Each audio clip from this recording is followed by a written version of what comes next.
My gold-digger wife bled me dry for over 10 years, so I finally snapped and served her with divorce papers. She started harassing me and stalking me, and left me with no choice but to do the extreme, plus 3 updates. When I was getting married to my wife, something in my gut told me not to do it, but she pressured me until I gave in. Well, the moment the ink was dry on our marriage license, things went south. Just a few months into marriage, she went behind my back, took out most of my savings, and put down a deposit on a fancy apartment I didn't want. When I found out, and was rightfully angry, she said I was just her provider, and needed to accept that her word goes over mine. I remember surprising her with a Michael Kors handbag, and she complained that the color didn't match her phone case. I am a doctor and make good money, but have less than $2,000 in savings. We don't have intimacy anymore, nor do we laugh. We don't talk about anything but money. We have no kids. She said she wanted them before marriage, then changed her mind. And our home has no warmth or joy. I hate it. I hate her. I've rented an apartment across town, and there's a stack of IKEA furniture waiting for me there. The lease is up on the Mercedes she made me lease, and I'm replacing it with a used Prius. I'm telling her tomorrow I want a divorce. I know she will cry and demand we try therapy, but I don't want that. This was never right, and I'm only sorry it took me so long to realize it. Update 1. Usually when I wake up, I go for a run or a bike ride. While I'm gone, my wife gets up, gets dressed, gets a smoothie going, whatever. This morning I paced the kitchen, rehearsing what I had to tell her over and over again. When she finally came down, I felt oddly calm. I wasn't expecting to be panicked exactly, but apprehensive at least. I told her I needed to speak to her. She gave me an and didn't look up from the coffee machine. Then I just came out with it. I told her I was leaving and that I wanted a divorce, that we hadn't been happy in a long time, and I felt as though she didn't care about me or my emotional needs. Pretty much instantly, the gaslighting began. She cried that I never get her flowers anymore, that I don't do enough to support her, that I don't care if she's happy. I brought up the fact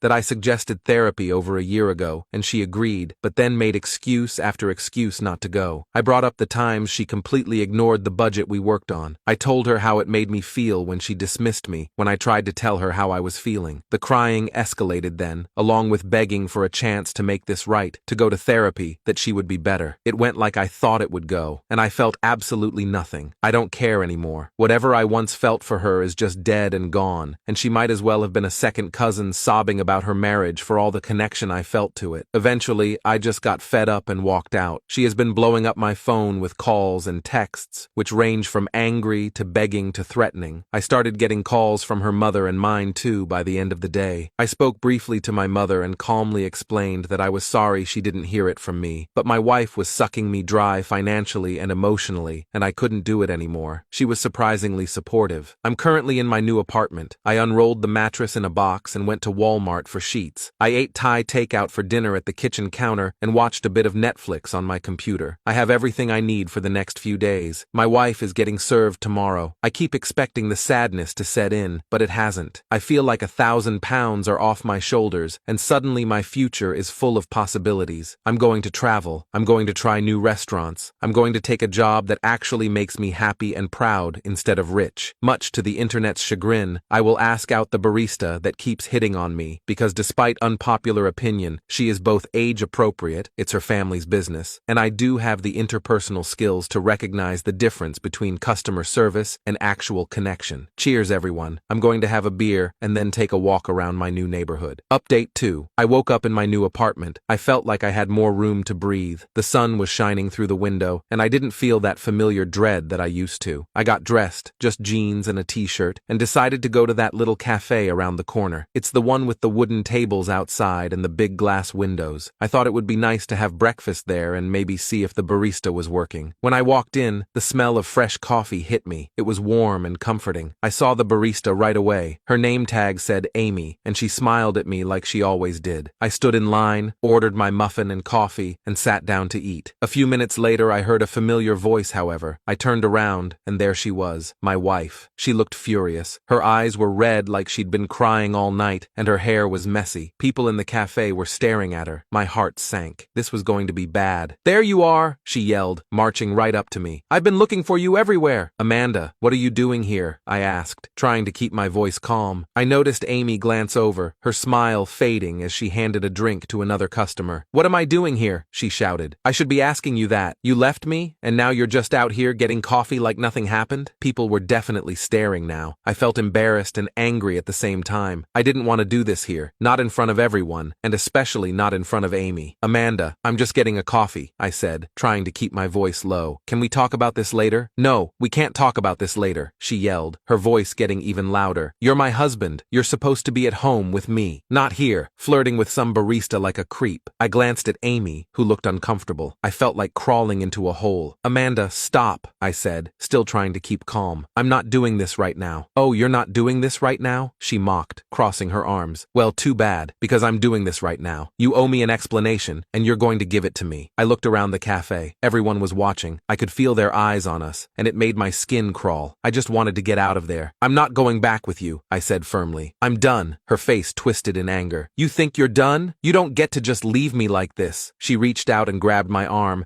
trying to pull me towards the door. You're coming home, and we're going to fix this. I pulled my arm away. No, I'm not, I said, my voice steady. It's over, Amanda. I'm not coming back. She looked like she was going to explode. You're going to regret this, she hissed. You're nothing without me, you hear me? Nothing. I didn't say anything. I just turned and walked out of the cafe, my coffee and muffin forgotten on the counter. I heard her footsteps behind me, and I knew she wasn't going to give up that easily. I made my way to my car, and she was right behind me, still yelling. Get in your car and go home, I said, turning to face her. You're making a scene. I don't care, she screamed. You're my husband. You're supposed to be with me. I'm not your anything anymore, I said, opening my car door. Just go. I got in the car and started the engine. She was still standing there, her face twisted with anger and hurt. I backed out of the parking spot and drove off, but I noticed in my rearview mirror that she was getting into her car too. I took a deep breath and tried to calm down. I couldn't go back to the apartment if she was following me. I needed to lose her. I drove through a few side streets trying to think. I could see her car behind me, not too far back. My heart was pounding, and my hands were sweaty on the steering wheel. I turned down another street, then another, trying to put some distance between us. I took a sharp left and sped up a bit, hoping she wouldn't keep up. After a few minutes, I didn't see her car anymore. I took a few more turns, just to be safe, and finally made my way back to my new place. My hands were shaking as I parked and got out. I hurried up the stairs and into my apartment, locking the door behind me. I stood there for a minute, catching my breath. I felt drained. This was only the beginning, I knew that, but I also knew I couldn't go back. Not now, not ever. I took a deep breath and tried to calm myself down. I didn't feel guilty. I didn't feel sad. I just felt relieved. I was free. Update 3. After I managed to lose her that day, I thought maybe, just maybe, she would give up and let things go. I was wrong. It didn't take long for her to figure out where I was living. I'm not sure how she did it. Maybe she followed me one day without me noticing, or maybe she asked around. Either way, she found my new address. The first sign was when I came home from work a few days later and saw a pile of mail on my doorstep. There were bills and a few random advertisements, but the odd thing was that they were all addressed to Amanda McCoy. She had forwarded her mail to my new place. At first, I thought it was a mistake, maybe some kind of mix-up at the post office. I called her to ask why her mail was showing up at my place. She laughed. "Oh, I just thought it would be easier for you to pay my bills if they were delivered straight to you," she said, her voice dripping with sarcasm. I hung up and blocked her number. I threw her mail away, but it kept coming. She was making it clear she knew where I lived. Then, one night, I came home and found her sitting on the steps outside my building. I tried to ignore her and walk past, but she stood up and blocked my way. "You think you can just leave me?" she said, her voice low and cold. "You think you can just move on like I don't exist? I'm not doing this, Amanda. Go home," I said, trying to stay calm. "This is my home," she snapped. "I'm your wife. You don't get to run away from me." I pushed past her, and she started screaming, calling me every name in the book. Neighbors peeked out their windows, and I could feel their eyes on us. She was making a scene again, just like at the cafe. I went inside and locked the door, my hands shaking. She pounded on the door for what felt like hours, shouting that I owed her, that I had ruined her life. I called the police, but by the time they arrived, she was gone. They told me to get a restraining order, but I wasn't sure if I was ready to take that step. I just hoped she would calm down. When the divorce proceedings started, things got even worse. She was vile, and I saw a side of her I didn't think was possible. We had agreed to try and handle things through mediation, but every meeting turned into a shouting match. She would show up late, looking disheveled and angry. She would interrupt me, call me names, and accuse me of being abusive, of cheating, of every horrible thing you could imagine. At one point, during a particularly nasty meeting, she leaned over the table and said,